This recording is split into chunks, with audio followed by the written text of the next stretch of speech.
அருமையானவர்களே, ஒரு புதிய மாதத்திற்குள்ளாக வந்திருக்கிறோம்.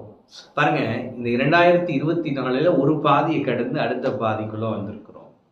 இந்த மாதத்திற்கு என்று கர்த்தர் ஒரு வார்த்தை கொடுத்திருக்கிறார். ஆமோஸ் 9:12. அந்நாளிலே விழுந்து போன தாவீதின் கூடாரத்தை நான் திரும்ப எடுப்பித்து அதன் திறப்புகளை அடைத்து அதில் பழுதாய் போனதை சீர்படுத்தி பூர்வ நாட்களில் இருந்தது போல அதை ஸ்தாபிப்பேன் என்று இதை செய்கிற கர்த்தர் சொல்லுகிறார். ஆமென்.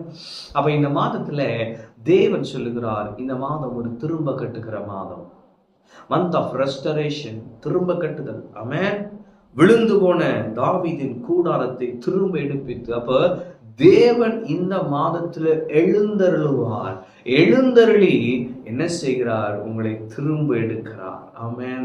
இஸ்ரவேல் ஜனங்கள் சிதறடிக்கப்பட்டு ஒன்றுமில்லாமல் போனார்கள். ஆனால் வாக்குத்தத்தம் வருகிறது, விழுந்து போன தாவீதின் கூடாரத்தை நான் திரும்ப எடுப்பித்து. ஆமென். அப்ப கர்த்தர் சொல்றார், ஒருவேளை ஒண்ணுமில்லாம போயிருக்கலாம் உங்க வாழ்க்கையில நீங்க அர்த்தமற்ற ஒரு வாழ்க்கையை வாழ்ந்து கொண்டிருக்கலாம். எல்லோரும் உங்களை நிராகரித்திருக்கலாம். ஆனால் கர்த்தர் சொல்லுகிறார், நான் உன்னை திரும்ப எடுப்பிப்பேன். ஆமென். திரும்ப எடுப்பிப்பார். ஒன்றுமில்லாமல் போன அந்த ஜனம் தேவன் மறுபடியும் கூட்டி சேர்த்து அந்த ஜனத்தை ஆசீர்வதித்தார் என்று கர்த்தர் சொல்லுகிறார். விழுந்து போன நிலையை மாற்ற நான் எழுந்தருளி இருக்கிறேன். ஆமென். அப்ப தேவன் இந்த மாதத்திலே எழுந்தருளி உங்களை திரும்ப எடுத்து என்ன செய்கிறார்? திறப்புகளை அடைக்கிறார். அப்ப திறப்புகளை அடைக்கிறார்னா சத்துருக்கள் உள்ளே புகராதபடி தேவன் உங்களை இந்த மாதத்திலே பாதுகாப்பார். அடுத்து பழுதாய் போனவைகளை சீர்படுத்தி தேவன் இந்த மாதத்திலே உங்களை சீர்படுத்தி அடுத்த பண்றாரு, ஸ்தாபிக்கிறார். பூர்வ நாட்களில் இருந்தது போல அதை ஸ்தாபிப்பேன். தேவன் உங்களை சில இடத்துல எஸ்டாப்ளிஷ் பண்ண போகிறார். ஆமென். அந்த அந்த மகிமையான நாட்கள் மறுபடியும் உங்கள் வாழ்க்கையில் வரப்போகிறது. ஆதியில நம்ம எப்படி ஆண்டோடு இருந்தோம், அந்த மகிமையான நாட்கள் இப்பொழுது கிடைக்காது. ஆண்டு சொல்றாரு, நான் அதை உனக்கு திரும்ப தருவேன். ஆமென்.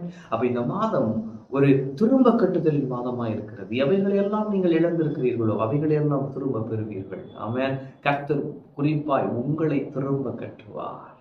நீங்கள் மறுபடியும் கட்டப்படுவீர்கள். மறுபடியும் கர்த்தரின் மகிமைக்காக ஜொலிப்பீர்கள். தேவன் உங்களை எடுத்து பயன்படுத்துவார். தேவன் உங்களை சீர்படுத்துவார். தேவன் உங்களை ஸ்திரப்படுத்துவார், ஸ்தாபிப்பார். தேவன் உங்களுக்கான காரியங்களை செய்வார். இந்த மாதம் திரும்ப கட்டுதலின் மாதம். நீங்கள் அநேக காரியங்களை திரும்ப பெறுவீர்கள். உங்கள் வாழ்க்கை திரும்ப மகிமையாய் எழுப்பப்படும், கட்டப்படும். கர்த்தரின் மகிமைக்காக இந்த பூமியிலே இந்த மாதத்திலே பெரிய காரியங்களை நீங்கள் செய்வீர்கள். ஆமென். கர்த்தர் உங்களோடு இருக்கிறார். கர்த்தர் உங்களை ஆசீர்வதிப்பார்.